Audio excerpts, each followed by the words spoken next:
Thiago, dá Já para tá na aumentar live, já isso? tá ao vivo. Oh, my God. Já estamos. A gente espera um pouquinho para começar, uns 3 minutos? Creio que sim. Deixa eu ver. Só entra no Facebook para ver se tá live mesmo. Tá. Eu fazer isso? Sou Uhum. meio... Ó, temos 3 visualizações, perfeito, tá? Já tá ok.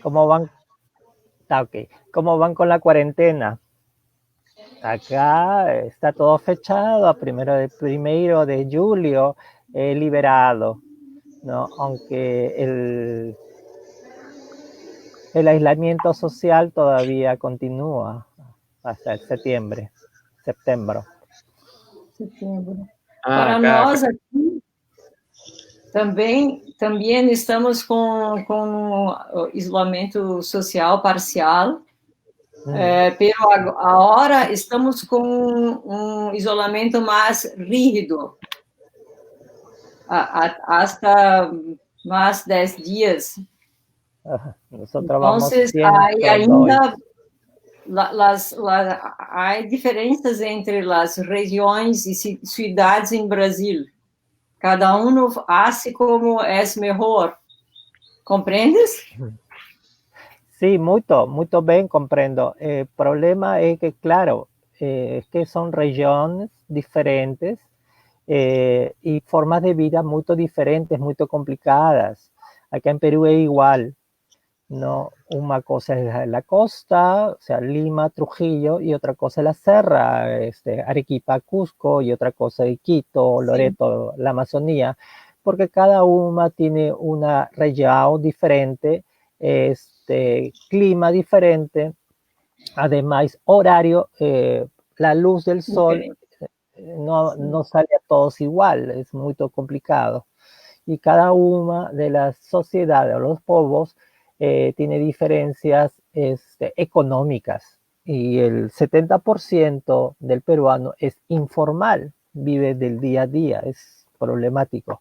Hemos estado más de 102 días en cuarentena y la gente ya está saliendo porque tiene hambre. Sí.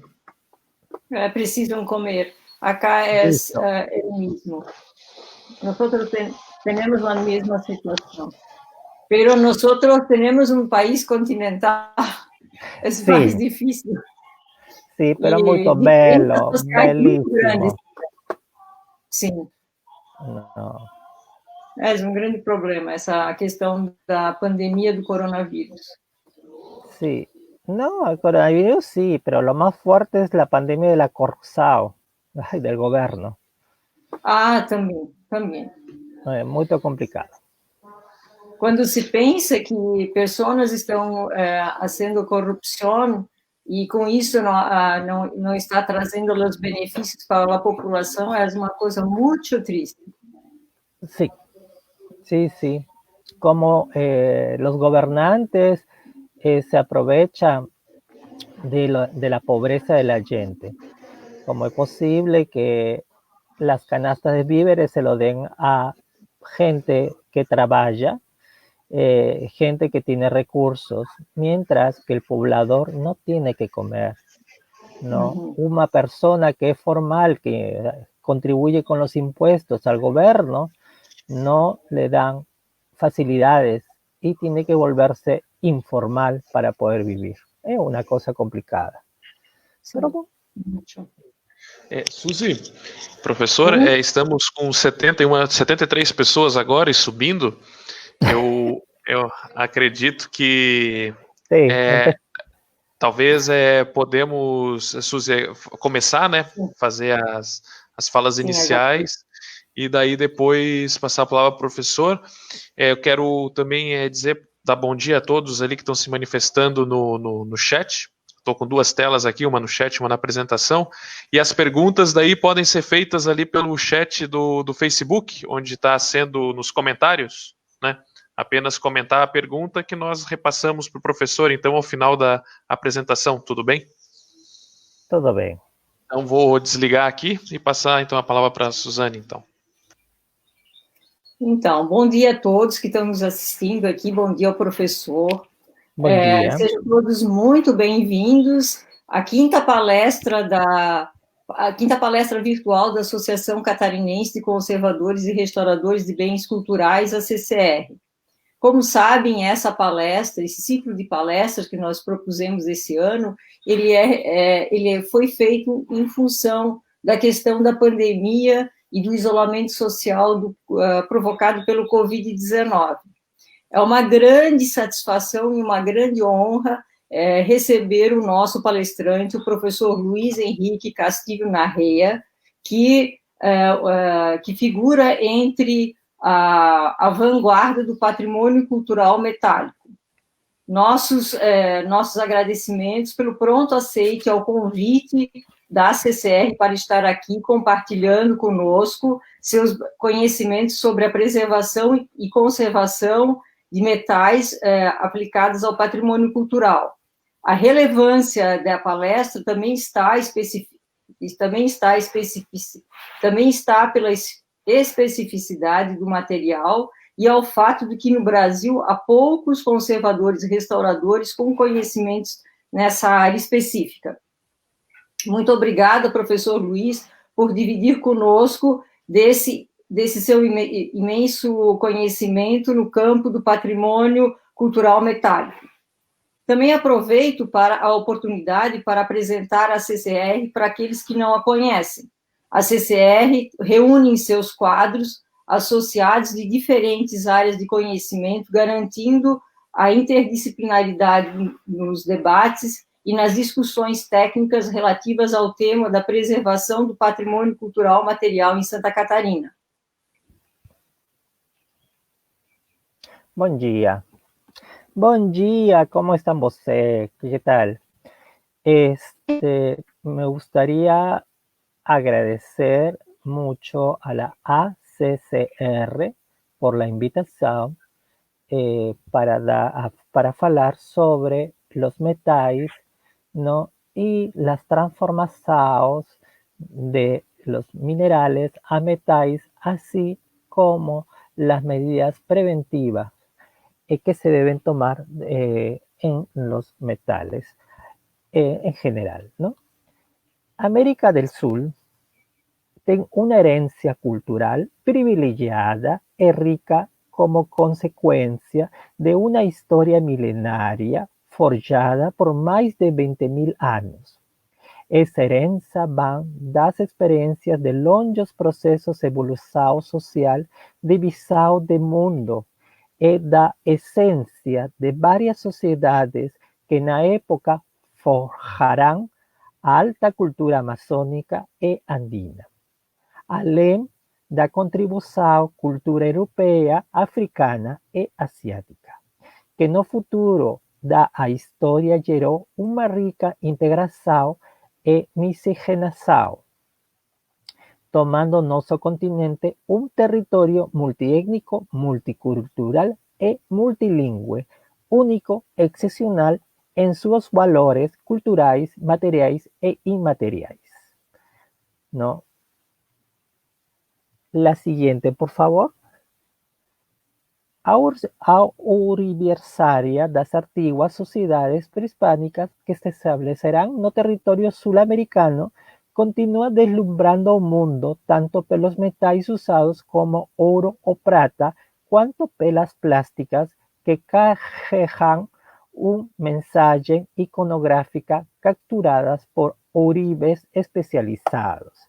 En esta diapositiva, a transformación de los lingotes, como de lingote de oro y plata, se ligan y forman ligas y con diferentes medios de elaboración y de decoración se transforman en objetos. En este caso específico tenemos un lingote de oro, un lingote de plata, a la cual martillaron, recalentaron y lograron realizar láminas para posteriormente recortarlas y unirlas para formar esta llama de oro o con liga de oro para poder formarla. la cual se convirtió en objeto para ser acompañando al difunto, ¿no? O como ofrenda a la Pachamama o Madre Tierra. La siguiente, por favor. El primer punto es, el primero son os mineros extraían minerales de pequeñas balas en vallas hidrográficas minerais que fueran esmallados y derretidos pelos metalúrgicos para hacer os y lingotes que fueran posteriormente transferidos a los centros de uribes.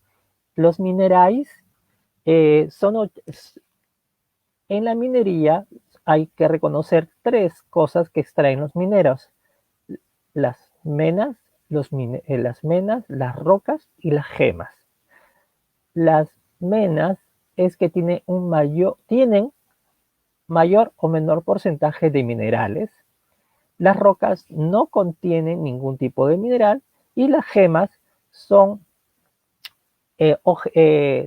piedras o rocas que tienen un alto valor, son raros y tienen un alto valor estético, ¿no? Son transparentes, como por ejemplo el diamante, ¿no? El rubí, la aguamarina, ¿no? Que van a incorporarse en los anillos actualmente o en las joyas contemporáneas para poderle dar un valor agregado.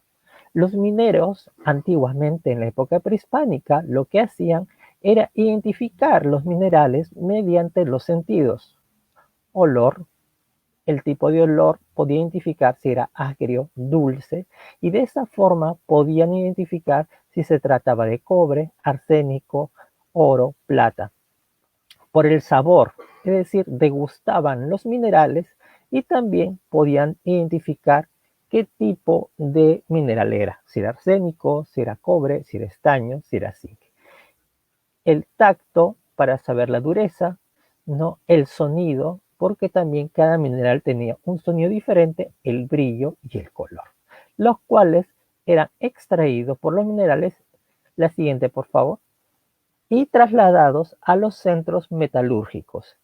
En estos lugares que están acondicionados con hornos de fundición, se trituraban estos minerales a los cuales se trituraban para que sea más fácil poder ingresarlos en los hornos. Antiguamente, en las épocas prehispánicas, habían dos tipos de hornos: los hornos en forma de pera, como la cultura Sicán, en donde se avivaba el fuego con cañas, las cañas con unas puntas de cerámica que se llamaban toberas para avivar el fuego y poder llegar a los puntos de fusión y poder derretir el metal. Mientras que las guairas, ya descubiertas por los incas, eran hornos portátiles que se condicionaba en la parte superior de los cerros y se dejaba en la noche. Debido a los vientos que corren en los Andes, levantaba el calor y al día siguiente tenían los minerales listos. De esta forma se elaboraban, los minerales se transformaban de mineral a metal, ¿ya? Y de esta forma también se elaboraban ya las ligas metálicas. La siguiente, por favor. Con un grupo de recuas de llamas eran trasladados, ¿no?, en bolsas, ¿no?, hasta los centros de joyerías o oribes.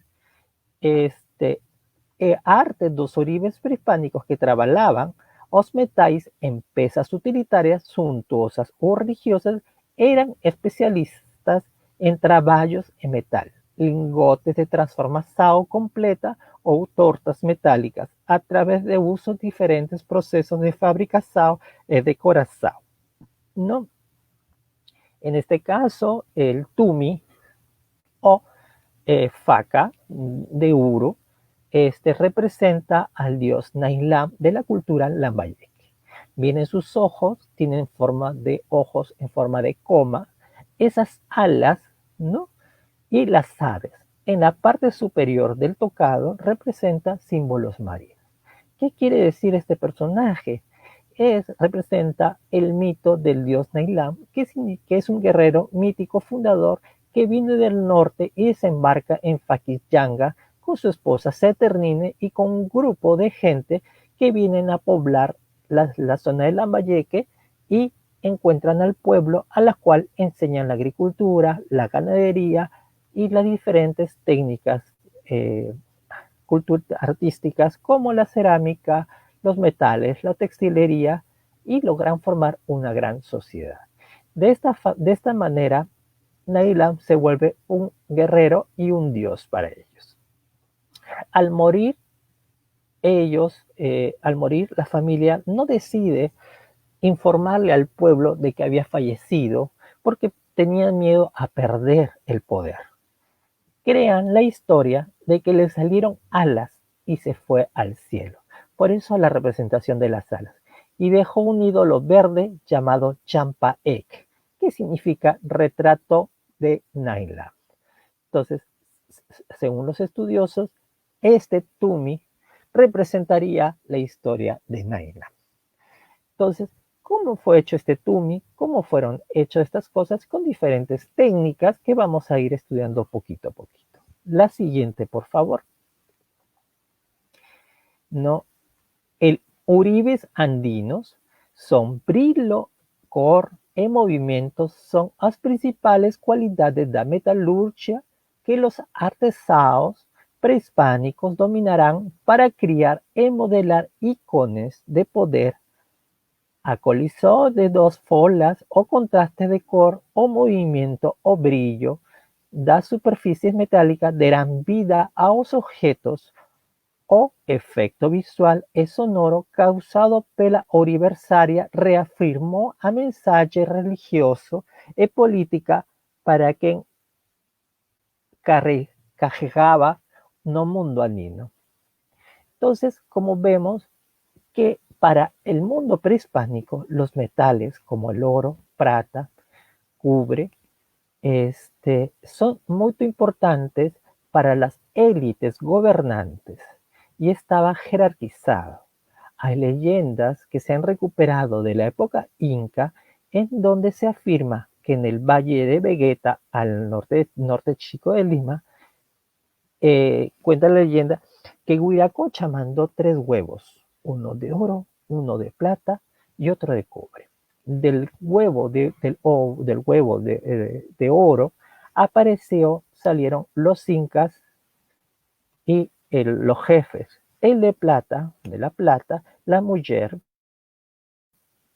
y el del cubo, el povo, ¿no? De esta forma estarían jerarquizados los metales. Por eso se habla de que siempre el oro es para el dios, para el sol, para los jerarcas, y la plata estaría relacionado con la luna y con las mujeres, mientras que el cobre con la tierra, ¿no? A diferentes técnicas de fabricación son laminado, el trefilado, el corte, el furazado, las juntas mecánicas, soldaje, trefilado, entre otras. En cambio, las técnicas de corazado que destacan son estampaje, oro e prata, cincelado, pontillado, ceo aberto, incrustados, entre otras. También la aplicación de core, además de las uniones mecánicas y otro tipo que podemos ver en diferentes objetos. En este caso estoy hablando un poco de la época prehispánica, pero durante épocas posteriores, las incrustaciones de piedras semipreciosas y piedras preciosas como las turquesas o los diamantes o las aguamarinas o los rubíes forman ya parte del siglo XVI, siglo XVII, especialmente los rubíes, las aguamarinas, ya que se incorporan en la decoración de los metales para darle un valor agregado y darle color, ¿no? Reafirmando ya el simbolismo que tenían los prehispánicos.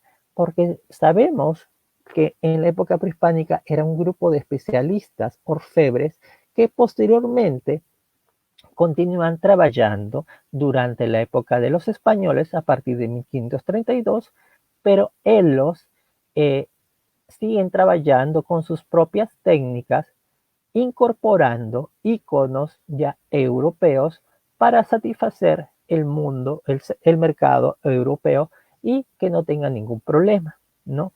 También durante la época de los incas movieron gentes, orfebres, tanto de la cultura chimú como los lambayeque e Ishma, llevados a la ciudad del Cusco, que era la capital del imperio inca, y que en este momento les dieron tierras y campos de agricultura y sus talleres para que se dedicaban solamente al culto de los incas y puedan trabajar. Posteriormente, cuando llegan los españoles, estos pueblos continúan trabajando, pero bajo la supervisión de los españoles. Es así que, por ejemplo, el pueblo de San Pedro de Canchis, al sur del Cusco,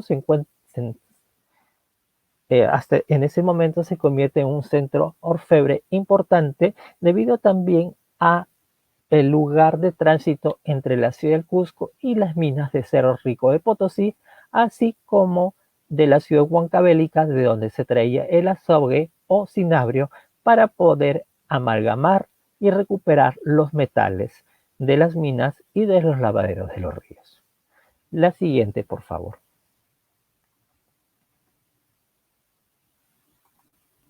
¿No? En este caso, vemos un peto, ¿no? De liga ternaria de estilo Lambayeque. Estamos hablando de 1100 durante nuestra era. Es un diseño, un proyecto de Passaro, una mercería puntillado de fondo con locangos suaves, ¿no? Es una lámina realizada mediante golpes de martillo al lingote, recalentándolo para que no se quiebre o se formen grietas, ya hasta llegar a su calibre deseado. En este caso tiene 5 milímetros de espesor, a la cual repujaron, ¿no? Y se le llama peto, no, no pectoral ni peto, porque representa a un arma defensiva como una coraza, pero por el grosor vendría a ser decorativa.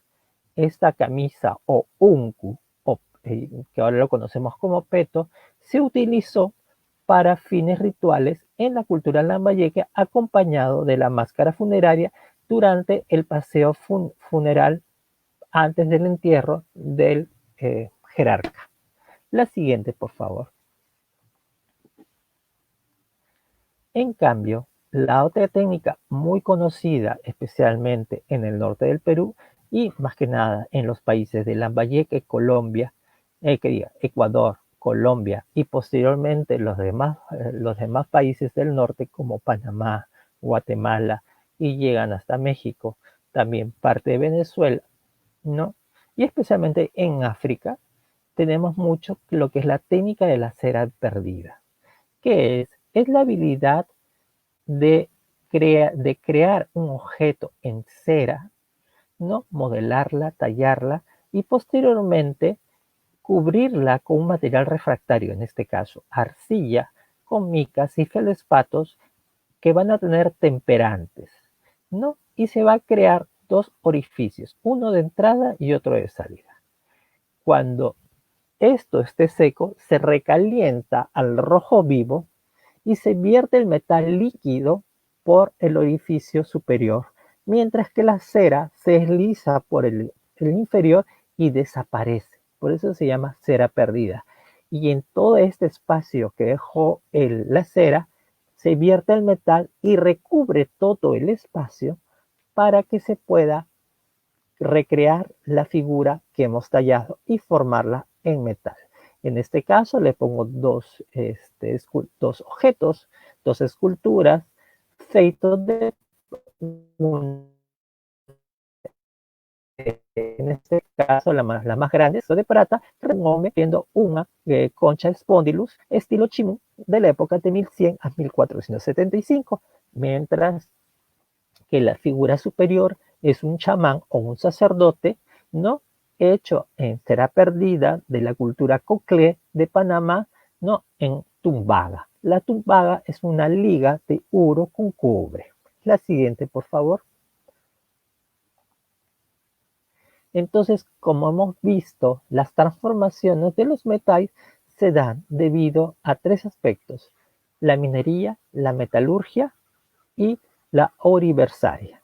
La minería, como hemos hablado, es la extracción de los minerales, ¿no? Y transportarlo a los centros metalúrgicos. En el centro metalúrgico, donde vemos acá en la foto, es una guaira o un horno inca, donde se calentaba el metal con los fuegos, se calentaba el metal y avivado por el fuego, por el aire de los Andes, se levantaba el punto de fusión, y el punto de fusión es el punto que tiene el metal a ser líquido, es decir, de metal pasa a líquido, ese es el punto de fusión.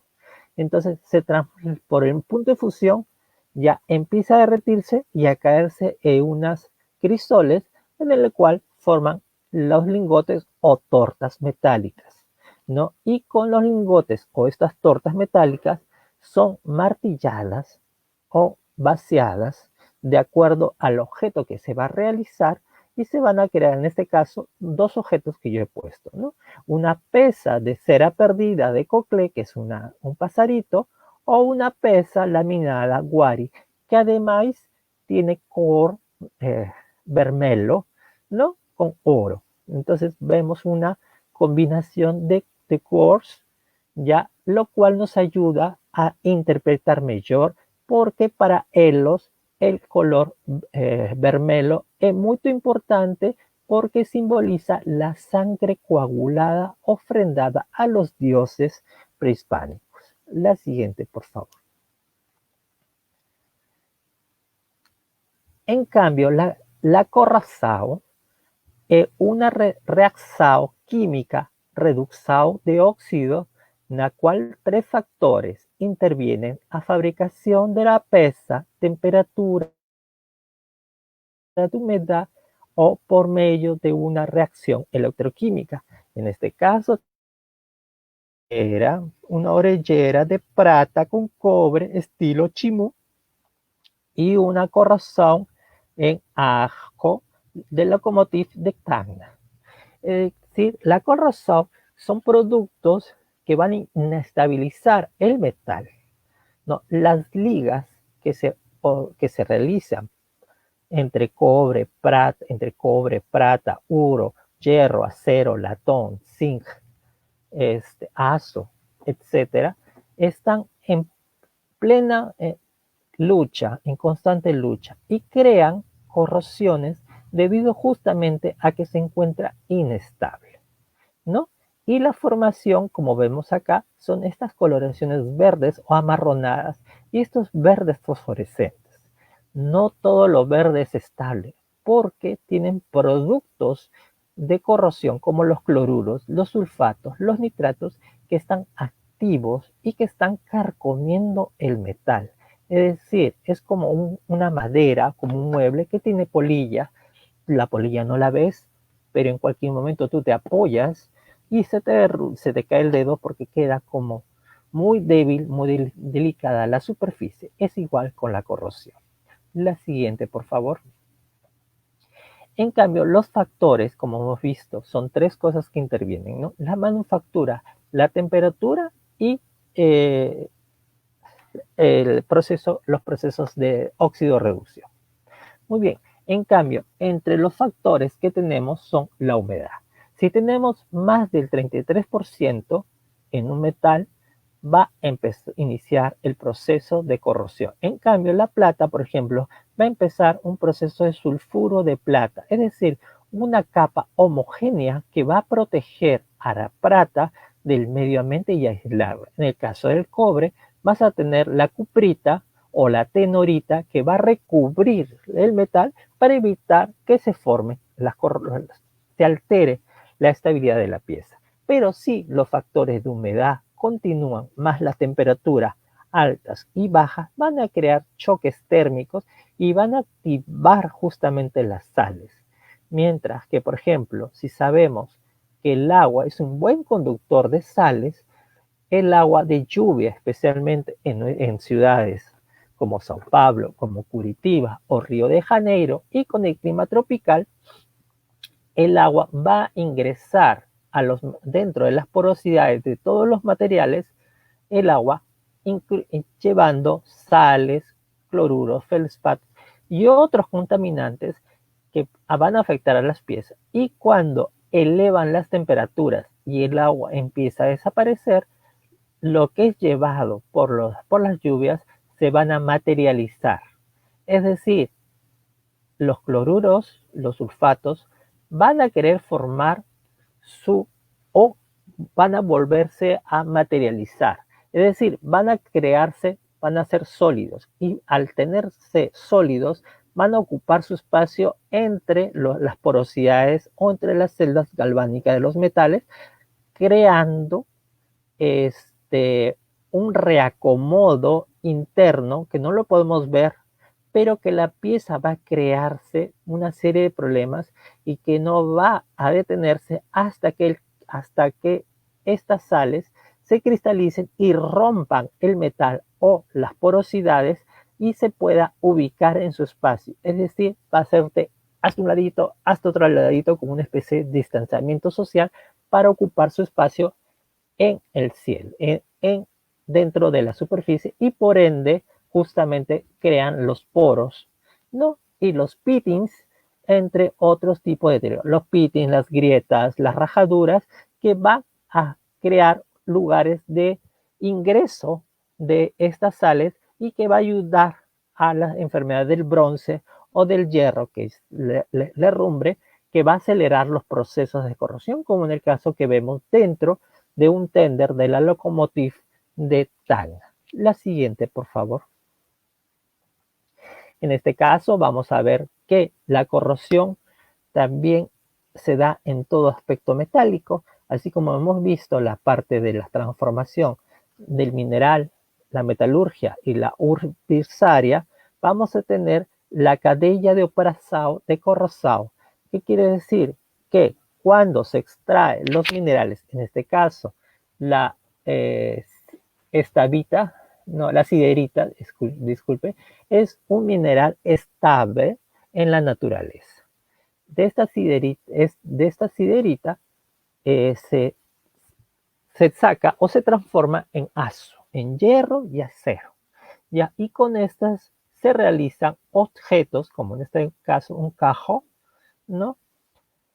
Que está totalmente finalizado, ¿ya? Y que está en estado estable. Mientras, debido al abandono, la falta de uso y las condiciones ambientales de donde se encuentra, en este caso, esta pieza, este objeto está abandonado, presencia de corrosão en estado inestable cerca del mar.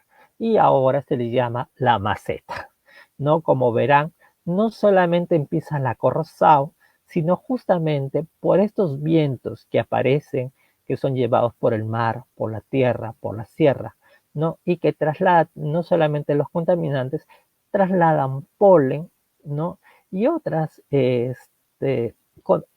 cosas que pueden hacer y pueden afectar a nuestros metales, ¿no? En este caso, no solamente la corrosión, debido a que Lima cuenta una humedad alta de 80 a 99% de humedad, además de que tenemos cerca campos de cultivo en este lado, ya, y el cajo se vio afectado y cayeron algunas semillas, lo cual comenzó a crecer unas ramas muy bonitas, y como podemos ver que no solamente ha afectado la parte metálica, sino la parte mixta de los materiales, como el cuero, ya, y los plásticos, en fin, creando una serie de problemas. Y como pueden ver, la diferencia es abismal. Si estas condiciones continúan en el metal, ya la pieza va a querer estabilizarse y regresar al punto 1. La siguiente, por favor. Un poco para aclarar este problema o esta explicación, les tengo acá. Lo que tenemos, el mineral se transforma en lingotes mediante la trituración y el calor, fundiendo y logrando la formación de los lingotes y las ligas. Posteriormente, estos lingotes o estos metáis ligas son transformadas mediante diferentes técnicas de manufactura y decoración y van a formar objetos. En este caso, una campaña totalmente limpia, bonita, de bronce, ¿no? Donde vemos el dorado, ¿no? Que se utilizaba mucho especialmente durante la Revolución Industrial, ¿no? Tanto para los trenes como las casetas de correos, entre otros usos, ¿no? Que utilizaban también para el llamado de las horas, como los relojes, ¿no? O los ambulantes, etcétera.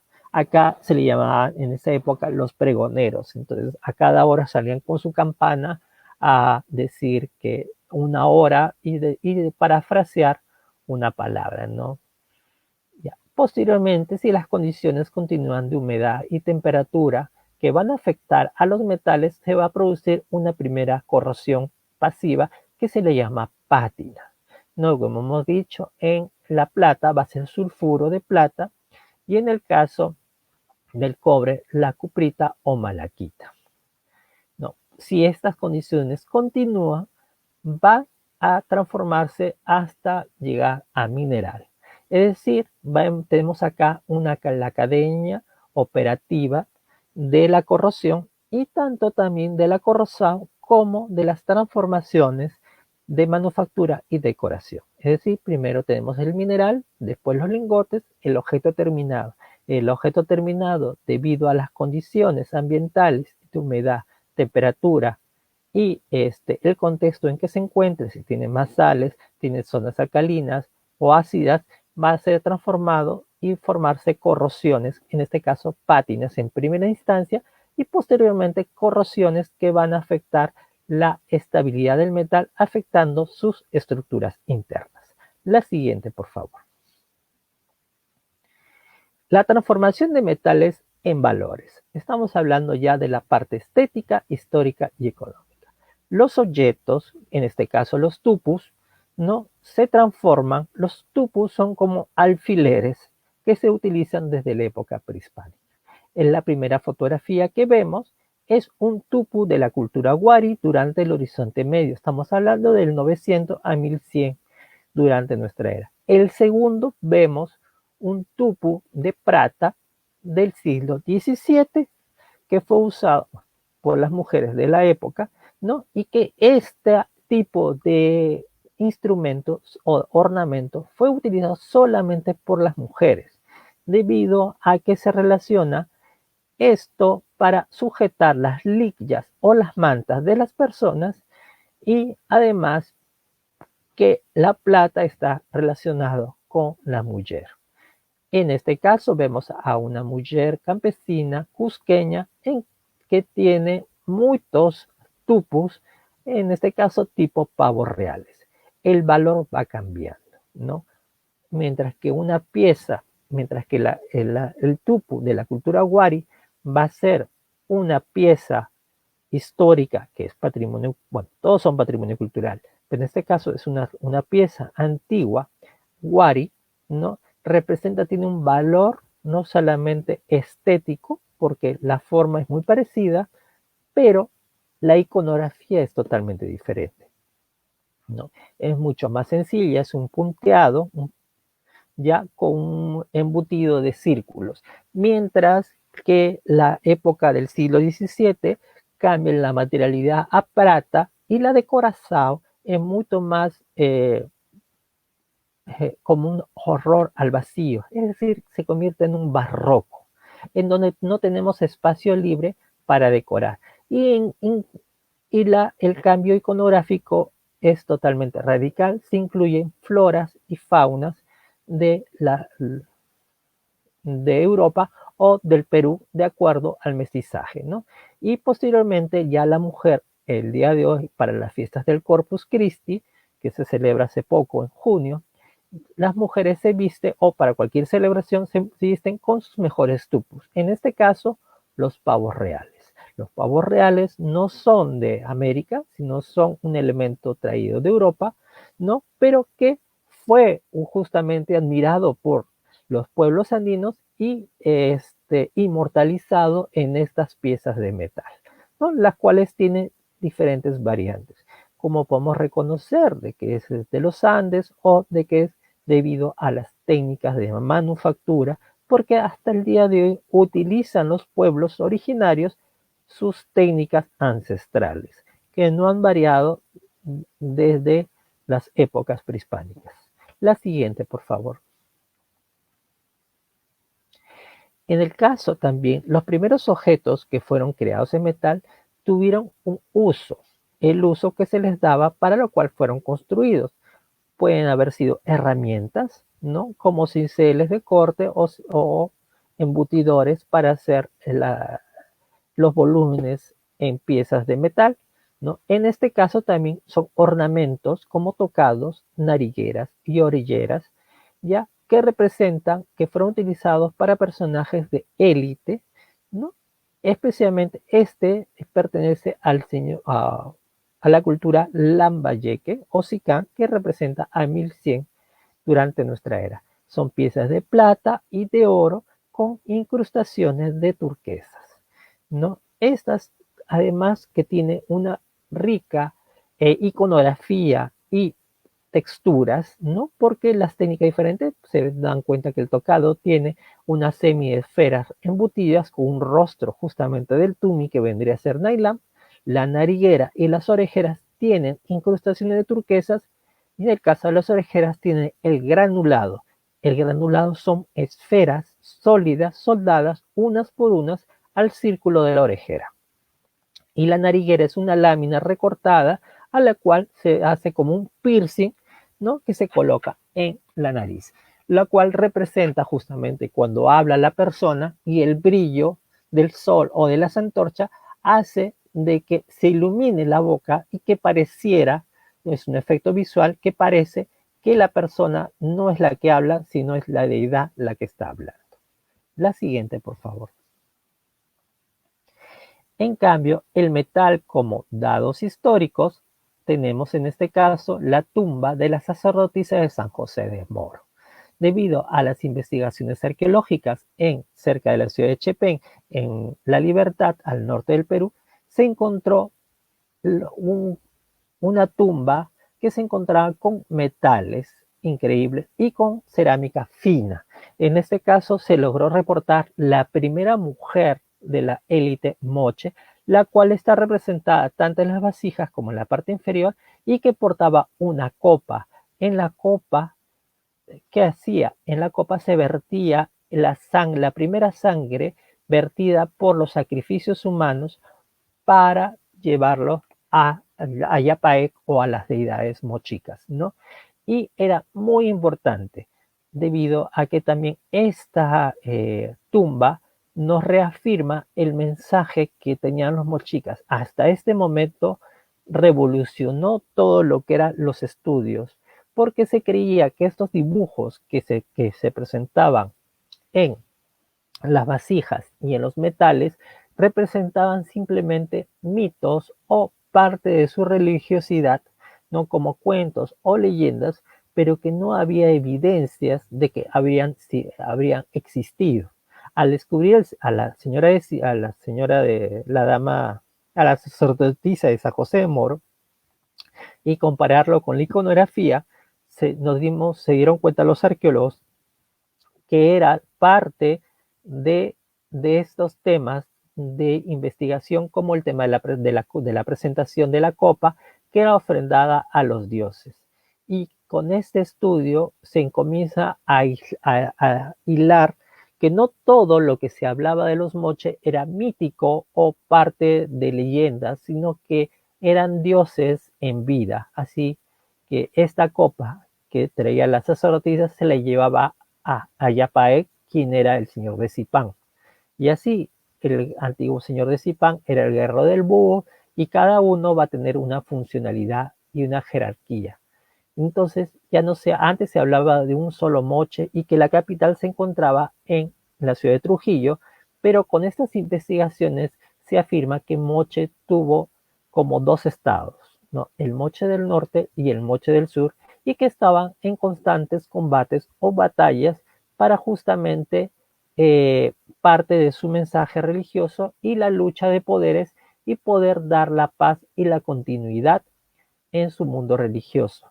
Es así que habían guerras como en los aztecas, como el juego de la pelota, quienes los que perdían eran sacrificados. Acá, mientras no se sabe qué tipo de ritual se hacía, pero se atrapaban, había un combate ritual, sí, ya. Y cuando se les quitaba los ornamentos como las orejeras, el tocado, eran desnudados totalmente, llevados a la cima del Cerro Blanco en Moche y eran sacrificados en un cuarto blanco, ¿no? En donde se vertía la sangre, y la que recogía era la sacerdotisa y posteriormente se le ofrecía al señor de Zipán.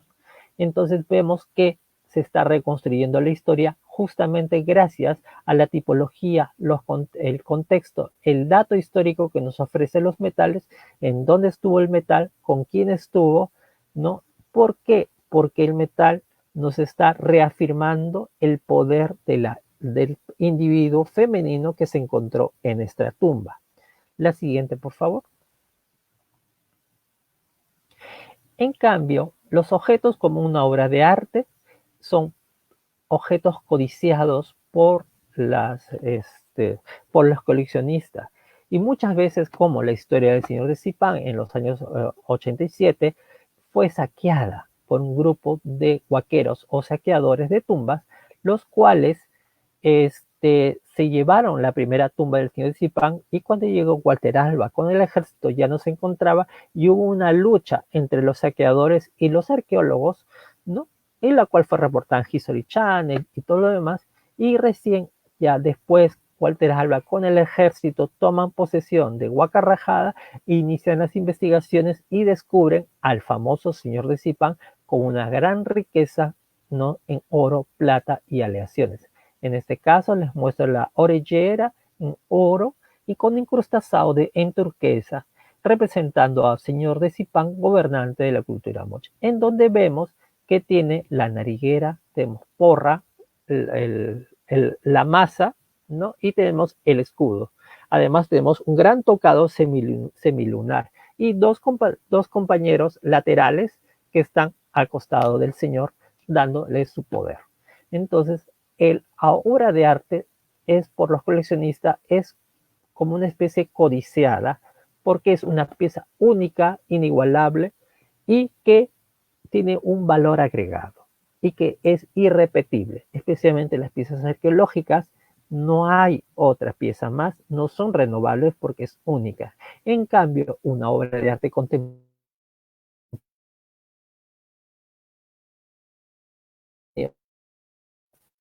ya debido justamente a que el artista todavía existe, ¿no? Por ejemplo, en este caso les muestro un collar de Cristian Cranco, un excelente joyero, pero lo que me gusta de él y lo admiro de él es que utiliza las técnicas prehispánicas para incorporarla en sus trabajos, ¿no?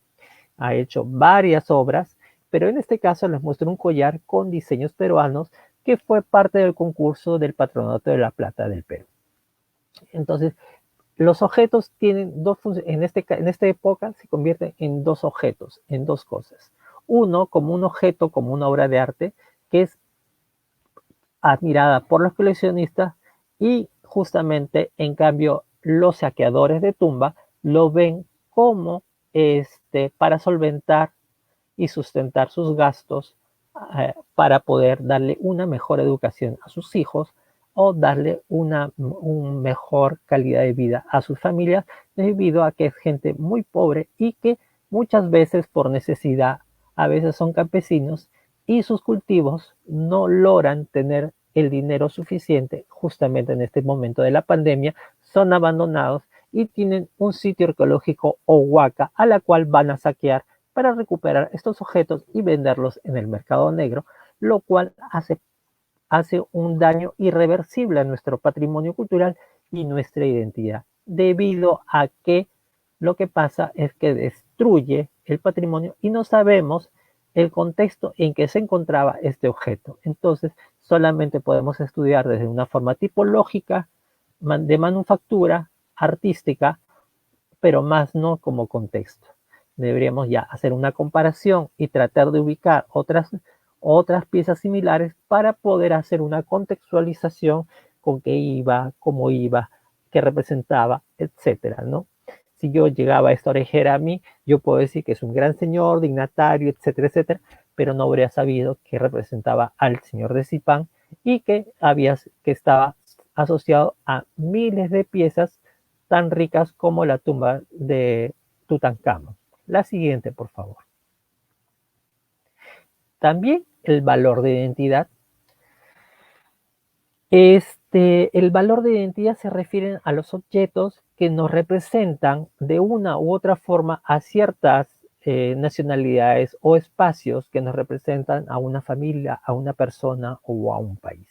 En este caso, pongo el ejemplo de los trenes o las ferrovías, ¿no? Como ejemplo de migração, porque Curitiba es una ciudad de migração, ¿no? De migrantes, principalmente poloneses e italianos. Vemos una foto sacada extraída prácticamente de los anais, de los archivos de Curitiba, y un tren, ¿no? Bueno, este tren prácticamente es del Museo de la Migração en Sao Paulo, pero hay uno también en el Shopping Estação, así como también tienes un tren turístico que va de aquí a allá, pero que se formó justamente Curitiba por la migração, y que el tren para ellos es simbólico de migración y de progreso, ya que Curitiba es uno de los grandes centros de manufactura justamente de automóviles, y debido justamente a la revolución industrial, Curitiba es lo que es ahora. Y justamente cuando uno piensa en un tren, a veces recuerda mucho Curitiba, ¿no? Yo recuerdo mucho lo que es el Shopping Estação, el tren, que me encantó, el pequeño museo, la puesta en valor del vagón, del vagón, con el video mostrando didácticamente la evolución de la historia del tren y cómo se hacía para poder subir, y una especie de monólogo de una persona que no solamente alegraba a las personas mayores, sino también a los chicos. Y era toda una experiencia muy bonita, muy lúdica y muy contento, ¿no? La siguiente, por favor. Los metales conmemorativos tienen que ver como el valor de identidad, ¿no? Mientras que la identidad representa, o los monumentos representa a una ciudad, a un país, a un pueblo, estos metales conmemorativos se refieren a las personas que le damos una conmemoración o conmemoramos algo. En este caso, les muestro dos estatuas o dos esculturas obsequiadas por los gobiernos por el centenario de la independencia del Perú. En este caso, Manco Cápac, que fue donado por la comunidad chinesa, porque los chinos se consideran hijos del sol, y por lo tanto nosotros somos el imperio del sol. Y Manco Cápac vendría a ser el fundador. Y por ende, entonces, se consideraba que era el monumento más interesante para regalar al Perú. Y en el otro lado tenemos un estibador en bronce regalado por el gobierno belga, ambos regalados en 1921 para conmemorar justamente el centenario del Perú. La independencia de nuestro país es el 28 de julio de 1821 y estamos a puertas de celebrar nuestro bicentenario, ¿no? Entonces, así como estos personajes, también a nivel mundial se han conmemorado personas, ¿no?, que en su época tenían un valor, ¿no? Así como la Iglesia Católica, la Iglesia Musulmana representaba a sus santos patrones, a Jesús, a Buda, ¿no?, como representantes de su culto religioso. Así también vemos que cada nación va a poner una figura de personas que contribuyeron con la formación de las naciones, ¿no? La siguiente, por favor. Así que tenemos, por ejemplo, diferentes metales. En este caso, los metales al servicio de la religión. Les pongo acá objetos del siglo XVII, debido a que justamente los metales continúan con esa idea de la época prehispánica que está dedicado al culto, a la religiosidad. En este caso, y a partir de 1532, el mundo andino, la religiosidad andina es perseguida, pero no desapareció, sino se transformó, se ocultó, se escondió y hubo un mestizaje entre la andina y la católica. Es por eso que vemos, por ejemplo, acá vemos una litera o una anda, justamente un terraplén de plata del siglo XVI, mandada a elaborar por el virrey Salvatierra. En cambio, al costado tenemos donde se guardan las hostias consagradas de un pelícano con su hijito, ¿no? Y que representa a Cristo dando su corazón para alimentar a sus crianzas, ¿no? Es un tema de la época religioso, ¿no? Que representa el barroco, ¿no? Igual que el terraplén, donde se pone justamente la custodia que representa al Santísimo, a Cristo consagrado. Y ese es el terraplén que sale en procesión el jueves de Corpus Christi por la ciudad del Cusco.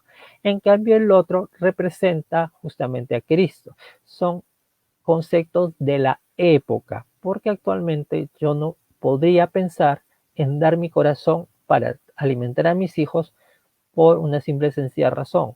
Hoy ya comieron y mañana ¿qué va a pasar con ellos? En cambio, en esa época era así, ¿no? Yo doy mi corazón, doy todo por ellos. Está bien, yo doy todo por ellos, pero ellos van a tener una sola comida y después, ¿quién los ayuda? Entonces, la forma de pensar ha cambiado.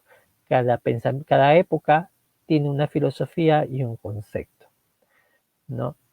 Estos metales al servicio de la religión van a contribuir en el culto, ¿no? Y en el efecto visual y sonoro especialmente para poder ganar fieles y devotos a las personas dentro de las comunidades o la evangelización. Nos van a ayudar a evangelizar a la gente, a las personas, ya que justamente uno de los temas que vinieron los españoles acá fue para traernos la religión verdadera, acercarnos a Cristo. La siguiente, por favor. Como hablamos también, los objetos de metal fueron conmemorativos también a personas, pero también estos objetos también nos da una reivindicación social. Es decir, debido justamente a revueltas sociales, por ejemplo, con el lema Chile despierta en la Plaza Baquedano o la Plaza Italia, se suben sobre el monumento a utilizar pintas y a corear y afectar la escultura, ¿no? En plena ciudad de Santiago, afectando la estructura del objeto de la estructura de la pieza y haciendo pintas. Hay en este momento una especie de diálogo no, una especie de controversia sobre los grafitis, ¿no? Que afirman, algunos estudiosos afirman que los grafitis o lo que se estamos viviendo ahora en los metales, en las esculturas especialmente, deben ser conservadas por una simple y sencilla razón, porque dicen que es parte de su historia. Pero esa parte de su historia también los está afectando.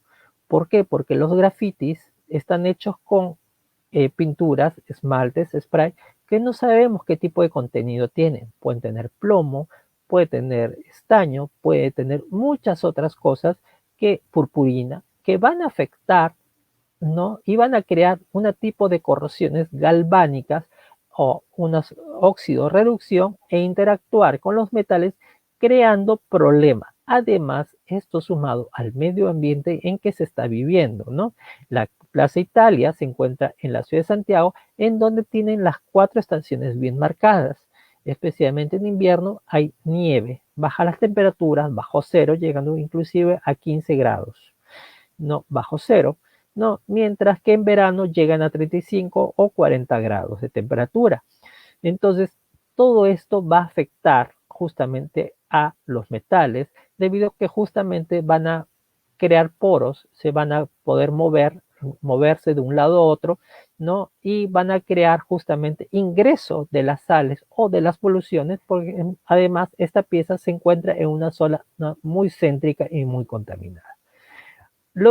Conversando con varios artistas grafiteros, afirman de que los grafitis, el proceso de elaboración del graffiti como arte es durante toda su intervención. Es decir, mientras que yo empiezo a crear el trazo, voy pintándolo y el arte es efímero. El arte se acaba cuando yo termino de dar el último brochazo.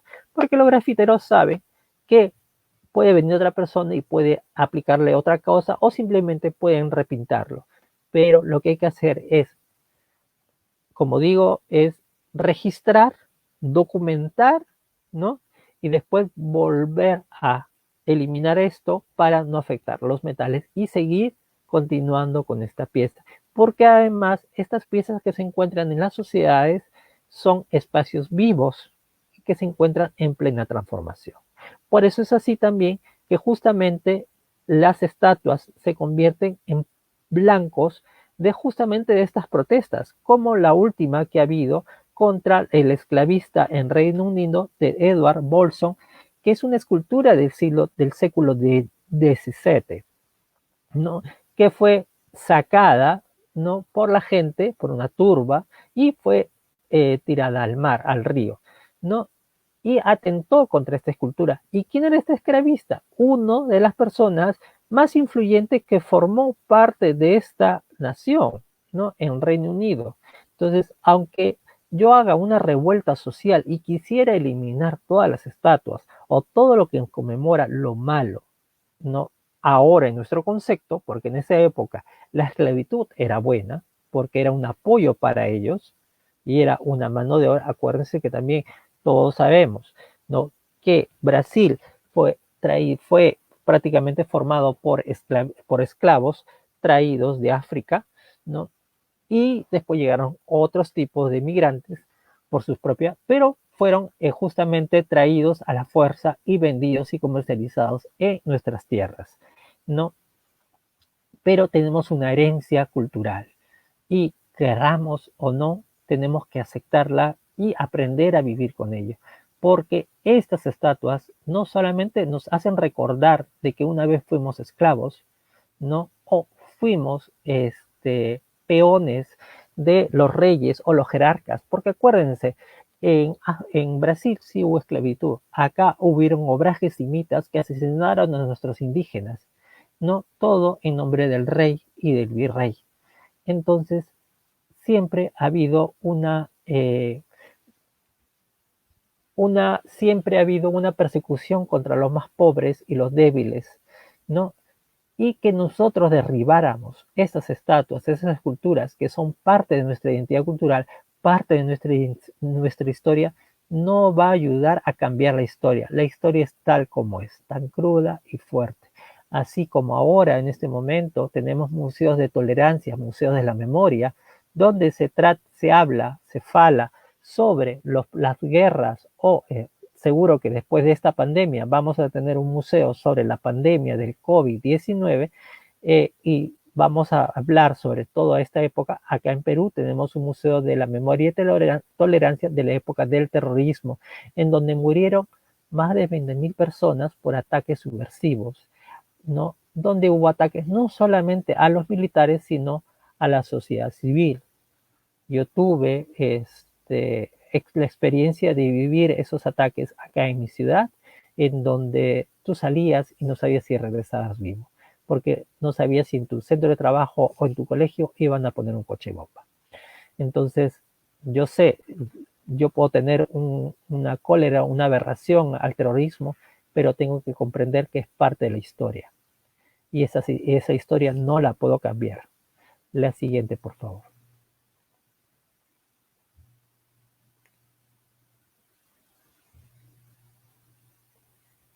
Entonces, ¿qué vamos a hacer? Las acciones de prevención en los metales, ¿qué vamos a hacer? En este caso es la escultura que fue derrumbada hace poco de Piqué, donde se le derrumbaron las piernas. Y que Trump ha contestado, bueno, que el de los parques se encargue de la restauración porque a él no le compete. Bueno, Trump siempre él, ¿no? La siguiente, por favor. ¿Qué hacer?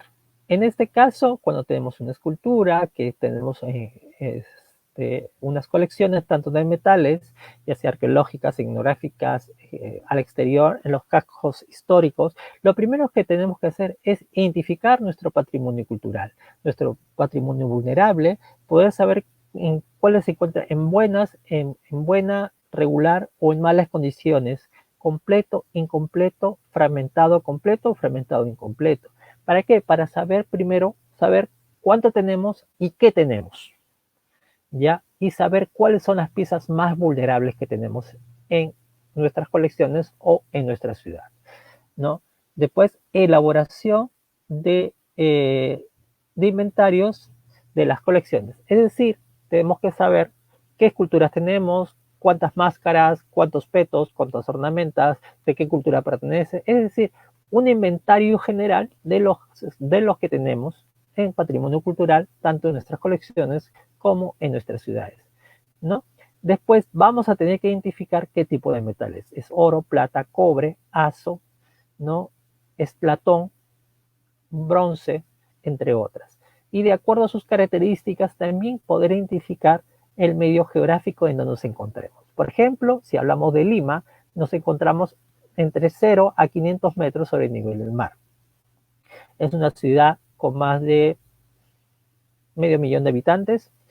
Ya tenemos una polución y un tráfico insoportable. Creo que es el peor creo que es el más caótico del mundo, porque acá no se respetan las señales.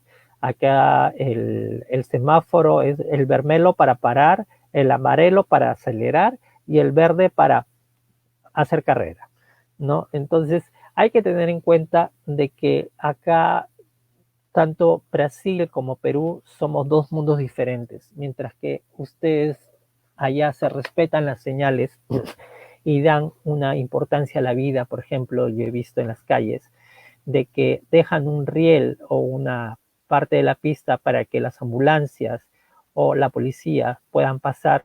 Acá no. Acá no, acá sí se puede meter, todo el mundo se mete.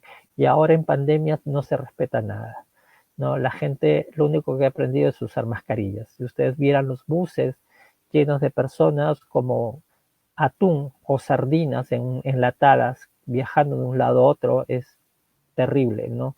Entonces el contagio va a ser mayor.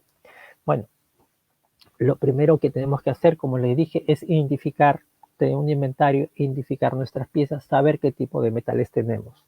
Tenemos que saber las condiciones que tenemos que tenerlas, especialmente empieza la corrosión a partir de los 33 grados, ¿no? Y una temperatura se recomienda estable de 21 grados centígrados. Si tenemos objetos en casa, ¿no? Plata, cobre, en fin, es preferible utilizarlo con guantes. Si es posible, con guantes antideslizantes para evitar que se caiga, ¿no? O se nos pueda resbalar. Siempre sujetar una pieza una por una para poder trasladarla. Si tenemos carritos, hay que tener material de amortiguante para poder trasladarlo y crear senderos para poder trasladar los metales si es que fuera necesario para poder hacer evacuaciones en caso de siniestros o emergencias, ¿no? Un incendio, incendios, terremotos, tsunamis, huracanes o caídas de agua, lluvia, ¿no? O filtraciones de agua o zonas de roedores. Entonces, tenemos que crear caminos para poder sacar las piezas a un lugar que tenga por lo menos las mínimas condiciones de conservación. Una de ellas es que los objetos no pueden estar en el suelo, sino tienen que estar a una altura de 15 centímetros sobre el suelo, ¿no? Y la siguiente, por favor. Como vemos, una pieza, tenemos contexto, ¿no? Una pieza va a tener como 6 niveles de contexto, 6 niveles de protección que van a ayudar y contribuir en la protección o van a ayudar con la estabilidad o la inestabilidad de las piezas. En este caso les pongo una pieza de oro, que es el tumi de la cultura lambayeque, de oro, que representa Nailam.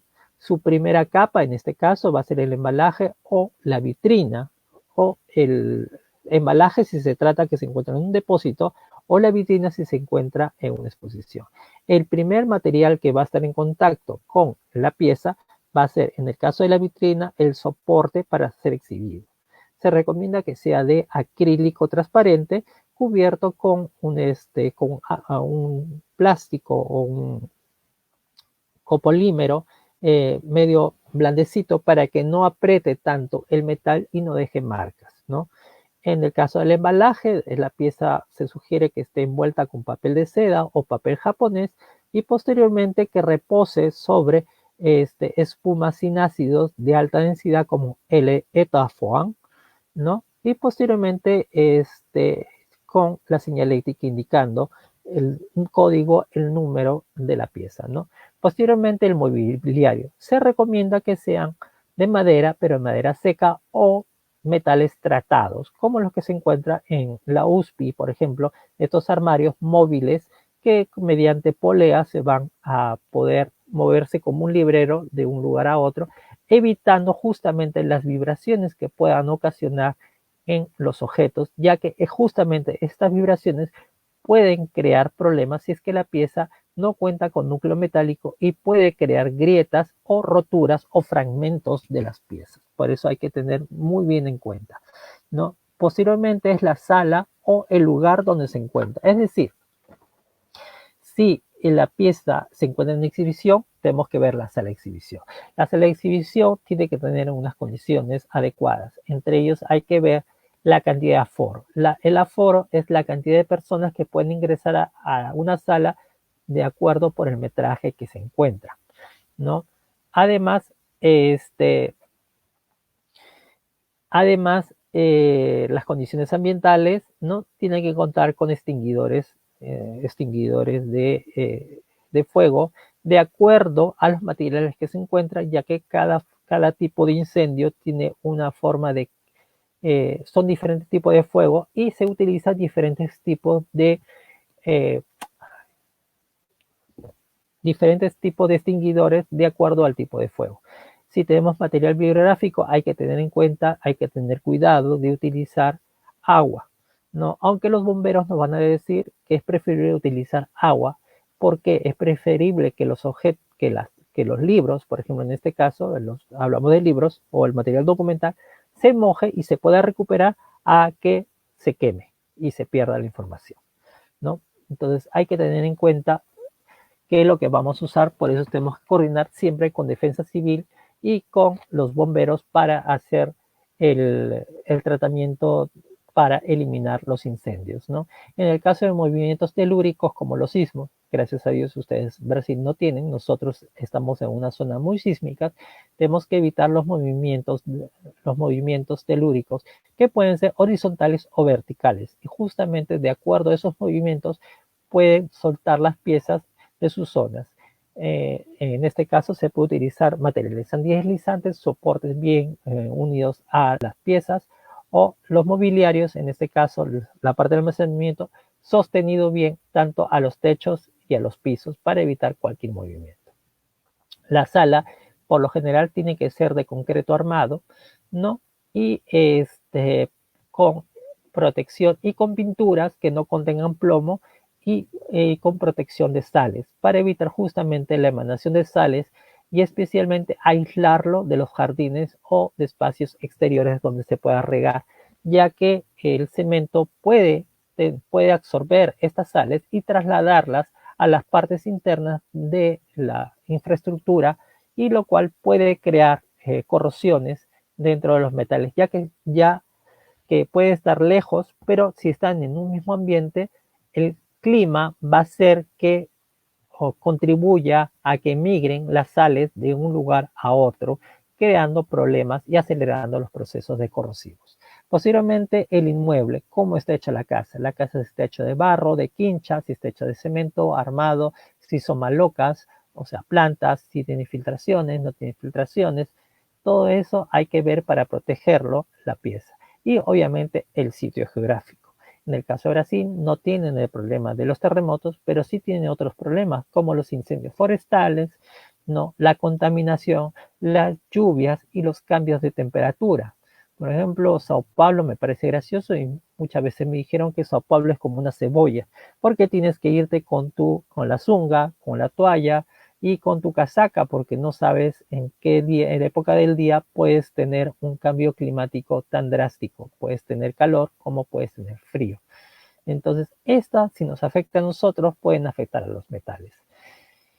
Entonces, les agradezco que me hayan escuchado y espero absolver ahora sus preguntas que deseen saber, ¿no? Y muy agradecido por su atención prestada.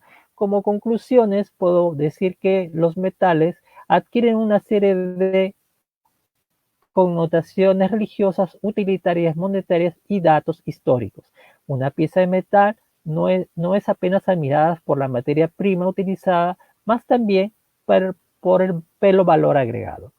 Las técnicas de fabricación o decoración ven como valor sentimental dado de comunidades apenas un conjunto de valores que faz parte de identidades dos pueblos. Muito obrigado. Muito obrigado.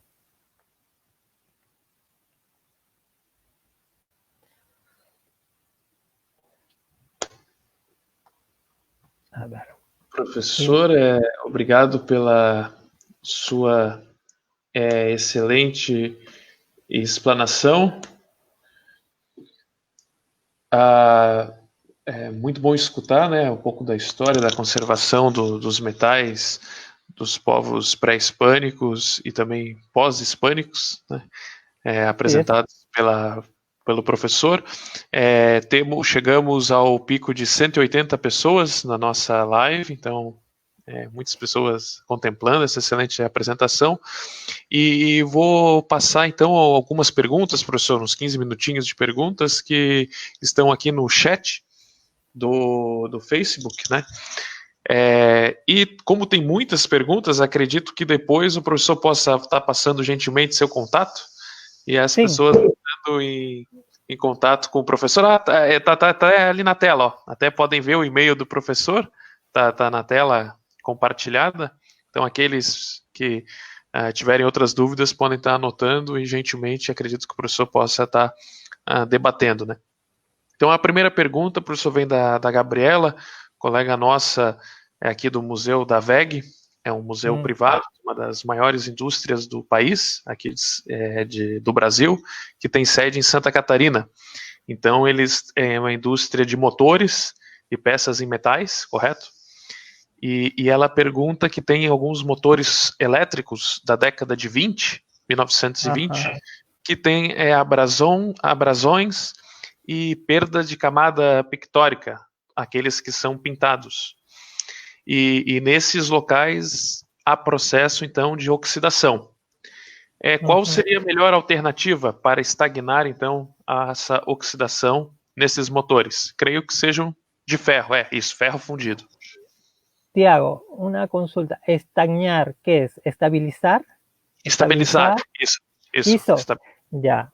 Para estabilizar debe usar, sugiero, para el lazo es ácido tánico al 3% en alcohol etílico, alcohol absoluto, ¿no? Como para estabilización. Aplicado por compresas en papetas de papéis por 2 días, ¿no? Y después simplemente consolidado. Va a haber un cambio de core debido a que el ácido tánico es un poco preto, ¿no? Entonces hay que solamente aplicarlo en las zonas necesarias que estén activas, ¿no? Gabriela, muy importante, te sugiero que me envíes unas fotos, unas ligas a mi correo para darte mayor información para poder monitorearte y poder trabajar juntos en tu problema. Tá? Perfeito, muito obrigado pelas explanações, professor. A Natália, ela pergunta algum tipo de tratamento para evitar a corrosão ou deterioração, né, por fatores naturais. o que daí seja a armazenagem, né, dos objetos. Sim, como estava falando, é melhor para el tratamiento de pesas es conservación preventiva, es decir, controlar la humedad y la temperatura. Se sugiere que de acuerdo, por ejemplo, si tu pesa está estabilizada a 50% de humedad o 55% de humedad, no puede cambiar fuertemente a 33 grados, a 33%, sino tienes que hacerlo gradualmente, porque si no vas a tener este problema de que las sales se solidifican y van a romper las estructuras superficiales. Entonces tienes que hacerlo poco a poco, ¿no? Una de las cosas que yo te sugiero es ponerlos en contenedores herméticamente cerrados para evitar obviamente con espuma etafón o espuma de polietileno neutro cubierto con papel de seda o papel japonés para evitar cualquier movimiento o deslizamiento, ¿no? Después, eso es lo que yo te recomiendo. Otro tratamiento, yo no puedo decirte si es que no veo las piezas, si es que no sé qué tipo de manufactura, si es que tengo tipo de metales, porque puedes tener dorados o prateados sobre piezas de latao y que pose retirar y pose afectar la pesa, ¿no? Excelente, professora. A parte de armazenagem acho que é imprescindível, né, no tratamento, na conservação de objetos metálicos, né, que estão em bom estado de conservação. Né. Então, outra pergunta do Roberto Carneiro, ele pergunta no caso de oxidação, em ancoragens que sustentam estuque, né, reboco de estuque, e deve ir, então, ancoragens de metais por trás, né, para sustentar o reboco.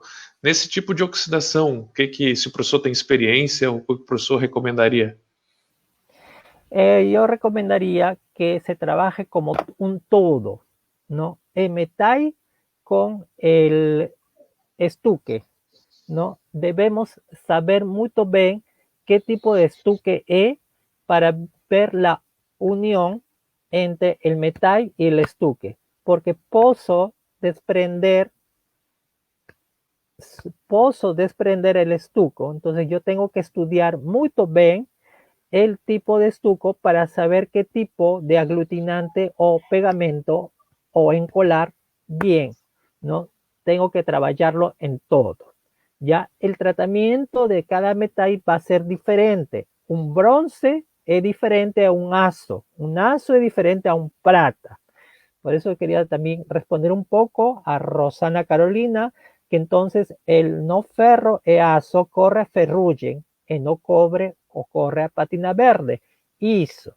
El ferro forma al ferrugem, que es, en español es herrumbre, que se abre como 1000 hojas.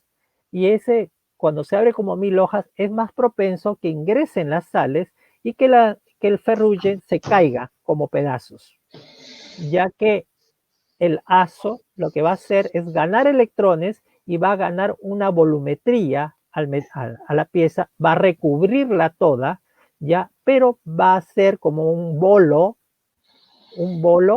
ya, y que va a ser, se va a abrir así. Entonces se va a caer y nosotros tenemos que cuidarlo y protegerlo. El cobre sí puede ser verde, pero también puede ser azul, ¿no? De acuerdo al grado de corrosión activa que presenta en los metales. Puede ser amarrado, marrón, como la cuprita, preto, como la tenorita, ¿no? Azurita, como azur, como para la azurita, ¿no? La nantoquita y la paracatomita es un verde fosforescente, un verde limao, ¿no? Entonces, isso.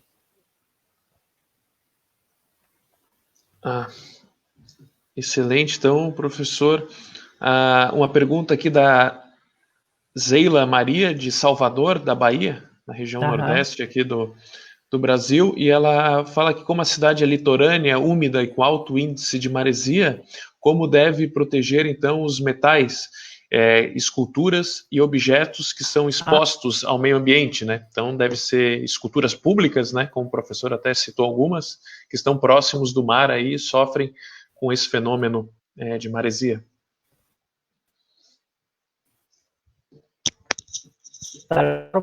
Muy complicado lo de fortificaciones. ¿Por qué? ¿Cómo hacer la manutención? Es muy complicado. Estamos hablando de cañones que están cerca del mar. Por lo tanto, tenemos sales que están en constante caída. Lo que se debería estar cañones museo, pero hay que eliminar.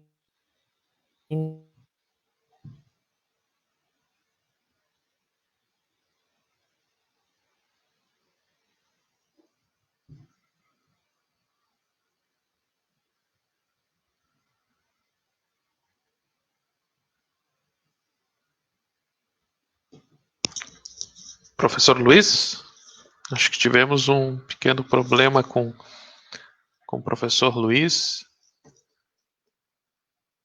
mas acredito que deva voltar em breve. Tiago, achei que o problema fosse meu até. Não. Tivemos ali uma pequena queda com o professor Luiz. Acho que já retornou o professor. Nos escuta? Sim, escuta muito bem. Sim, agora sim. Então, professor, pode repetir a resposta? Ok. Los antiguos cañones en fortificaciones beira-mar es muy complicado. ¿Por qué? Porque de acuerdo al tipo de aleazado, porque los cañones tienen diferente tipo de aleazado, de liga, debido a que justamente la época, ¿no? Y la tipología van a marcar un tipo de liga, las cuales tienen procesos diferentes de conservación. Al estar expuesto en el mar, tiene una constante agresión por las sales. Lo que puedo hacer es trasladar las sales para realizar un tratamiento de desalinización, es decir, eliminar las sales mediante diferentes procesos. Y eso demora de muchos meses, es muy complicado, ¿no? Otro es prácticamente es hacer un plan de conservación preventiva, es decir, ir controlando la humedad, la temperatura, para evitar justamente que se sigan degradando y realizar los tratamientos de acorde a las necesidades que tengan en ese momento sin afectar el bien cultural y especialmente la fortificación.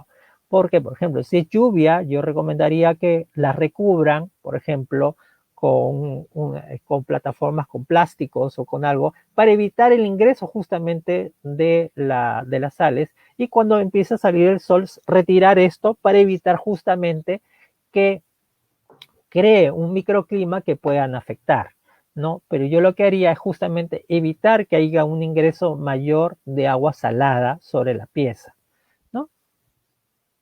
Perfeito. Professor, eu queria aproveitar e perguntar uma questão sobre os canhões. Depois de fazer dessalinização, esse processo de retirada do sal do canhão, eu gostaria de saber se haveria, e no caso de recolocar essa peça no museu, se haveria a necessidade de fazer algum tratamento do tipo uma pintura por cima, ou se isso não é recomendado. Pintura no es recomendable una consolidación. Por ejemplo, si va a estar dentro de un museo, pues se puede usar paraloid, ¿no? Y después del paraloid, utilizar un barniz alifático para evitar justamente una protección mayor al medio ambiente, ¿no? Pero eso se tiene que hacer de acuerdo al caso a caso, ¿no? Porque muchas veces los cañones, que especialmente los sumergidos, se encuentran en museos con agua, ¿no? Como en los museos del peso de las Mercedes, en España, por ejemplo, ¿no? En el Museo Subacuático. Tá bom, muito obrigada. Ótimo, você. professor, então uma pergunta aqui da Vanilde e da Natália, eu vou resumir as duas em uma. Elas perguntam sobre metais em avançado estado de deterioração. Pelas teorias da restauração, quando que devemos considerar uma ruína, né, esse determinado objeto, e como preservá-lo em avançadíssimo estado de conservação? Ok, ok. Lo que puedo hacer es muchas cosas.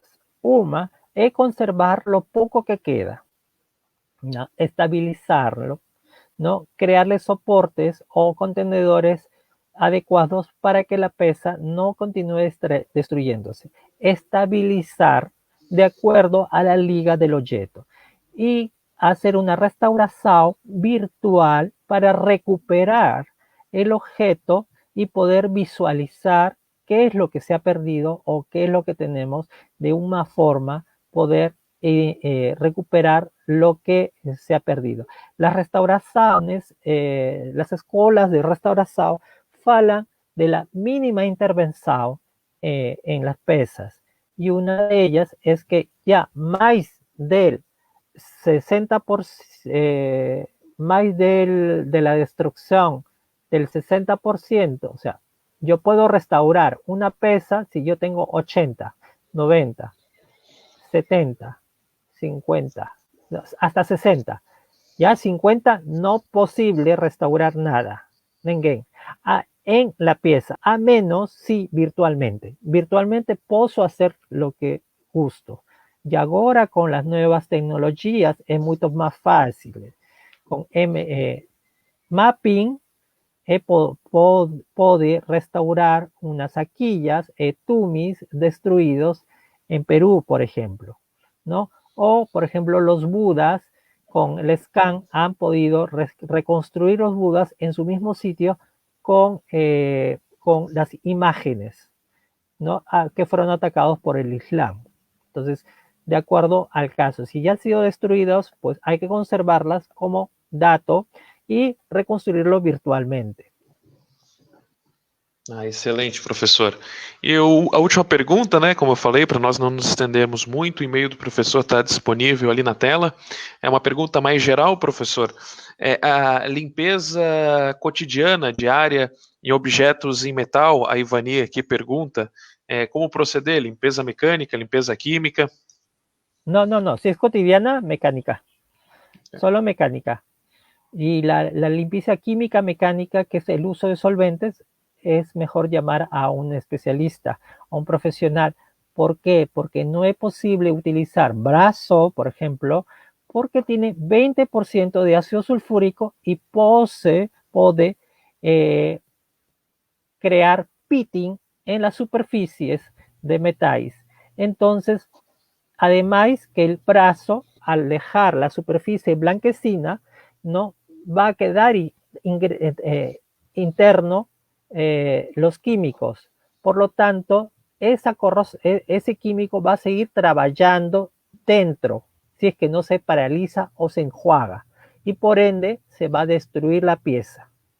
Es mejor simplemente mecánicamente mediante brochas, cepillos, paños, ¿no? Que no botan porosidades, pelos, algodones, ¿no? Cosas muy puntuales, ¿no? Excelente. Então, professor, eu vou passar a palavra então para a Suzane, pedir que ela ative o áudio dela, que eu não estou conseguindo ativar por aqui. E vou me despedir do professor, agradecer, e vou então passar a palavra para a Suzane para fazer o encerramento, por favor. Professor, antes de fazer o encerramento, tem uma pergunta aqui do Pablo Daniel Campos Lopes, que eu acho interessante o senhor comentar. Ele gostaria de saber se o professor poderia comentar sobre o desastroso processo de intervenção e posterior restauração da estátua de Carlos IV, Palito, pelas instituições encarregadas do patrimônio México. O professor poderia comentar sobre o caso? É um caso muito bom. é um caso muito premiado, é um caso muito legal, em donde se ha trabalhado vários grupos, é um grupo multidisciplinario e interdisciplinario. ¿Qué quiere decir? Que es un grupo de personas de diferentes profesionales, conservadores, colorimétricos, químicos, físicos, ¿no? Urbanistas, arquitectos en diferentes profesiones y que cada uno de ellos son profesionales en su campo. Entonces, si yo soy restaurador de metais, solamente voy a contribuir con metais y falar con ellos para llegar a un acuerdo completo. Además, es muy legal porque ellos falaron con la sociedad para ver qué tipo de color era el más adecuado para hacer la escultura del caballito. Esta escultura, este trabajo de conservación ha ganado premios de Príncipe de Asturias, entre otros, y Coremans, ¿ya?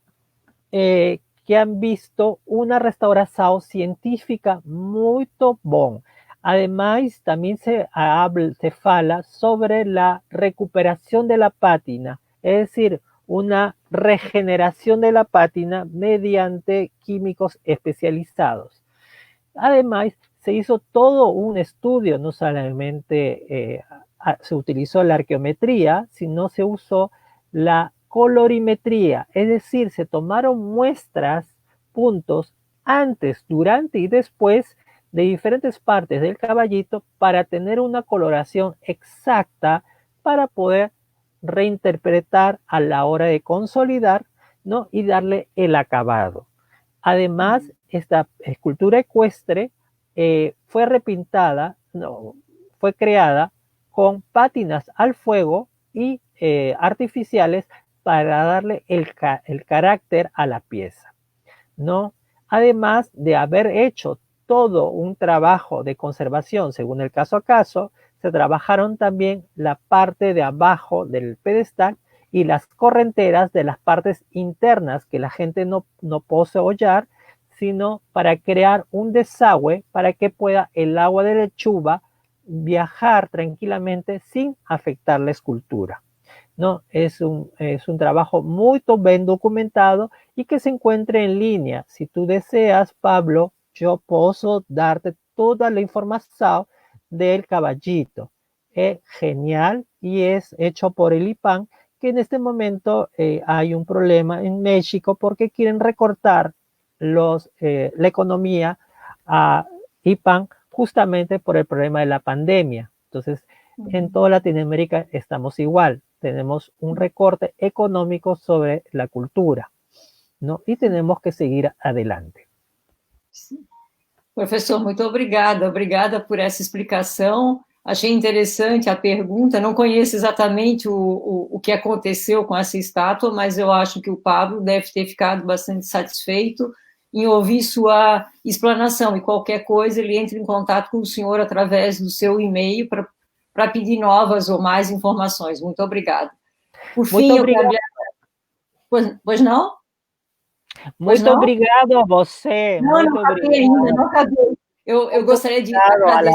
A cierre, muito obrigado a Curitiba, muito obrigado ao Brasil, a la menina de los cavalos, a mi amiga Ana Carolina Delgado Beira y muchas personas de Curitiba, las quiero mucho. Y acá estoy para poder absolver sus dudas o sus preguntas y tienen mi correo para cualquier cosa. Tá bem? Professor, muito obrigado pela sua explanação, pela sua brilhante palestra. Ela auxiliou bastante as pessoas no Brasil inteiro, não é? Na verdade, nós somos da CCR, nós somos de Santa Catarina, nós somos de Florianópolis. As pessoas de Curitiba que se manifestaram no chat que foram a Curitiba fazer o seu curso ano passado, todas elas mandaram um abraço. Eu não poderia lembrar de todas elas que foram colocadas no chat. Me lembro da Márcia Escorteganha, me lembro da Karen Kremer, que são aqui catarinenses, mas tem outras pessoas de outros lugares do Brasil que eu não conheço, então, portanto, não lembro do nome das pessoas, mas todas mandam um abraço para o senhor. agradecem também a sua palestra, parabenizam por ela, né? E especialmente nós aqui, nós ficamos muito satisfeitos em ver que a sua palestra ela teve uma permeabilidade muito grande no Brasil inteiro, porque nós temos pessoas de outros estados do Brasil que estiveram aqui presentes assistindo a sua palestra. Eu peço desculpas no início da apresentação, eu queria lhe apresentar e apresentar a CCR, mas deu algum problema com a internet, no qual eu estava falando, mas, na verdade, eu não estava transmitindo. Então, eu peço desculpas por um pequeno problema, agradeço imensamente, quero dizer que esse ciclo virtual de palestras que nós promovemos esse ano, ele é em substituição a seminários que a gente vem fazendo desde 2012 e que trouxe já profissionais tanto fora do Brasil, quanto aqui da região, mais da região do sul do Brasil, mas que elas têm proporcionado realmente a troca de experiências de profissionais, conservadores e restauradores de várias áreas, tanto dos bens imóveis quanto móveis, bens integrados, e o pessoal da ciência da conservação. Existe uma sinergia entre esses profissionais, e a gente tem tentado, então, como esse ano nós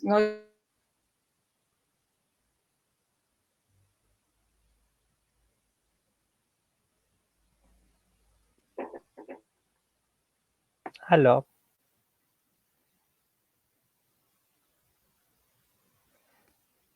Muito agradecido. Desculpe. Então, só finalizando, eu agradeço e eu acredito que todas essas palestras elas são importantes para que nós, conservadores e restauradores, possamos cada vez mais nos capacitar e nos qualificar nesse trabalho que a gente escolheu fazer. E vocês, como palestrantes, são as pessoas chaves em poder nos transmitir esse conhecimento. E nós aqui agradecemos, então, em nome da CCR, da Associação Catarinense de Conservadores e Restauradores, pela sua brilhante palestra e pela participação das pessoas aqui que prestigiaram a sua palestra. Muito obrigado a todos. Tiveram pessoas do Rio de Janeiro, da Bahia, de Minas Gerais, do Paraná, do Rio Grande do Sul, de todos, do Maranhão, uma pessoa do Maranhão que eu ouvi. Eu acho que eu até estou esquecendo de alguém aqui, mas, enfim, um abraço muito grande.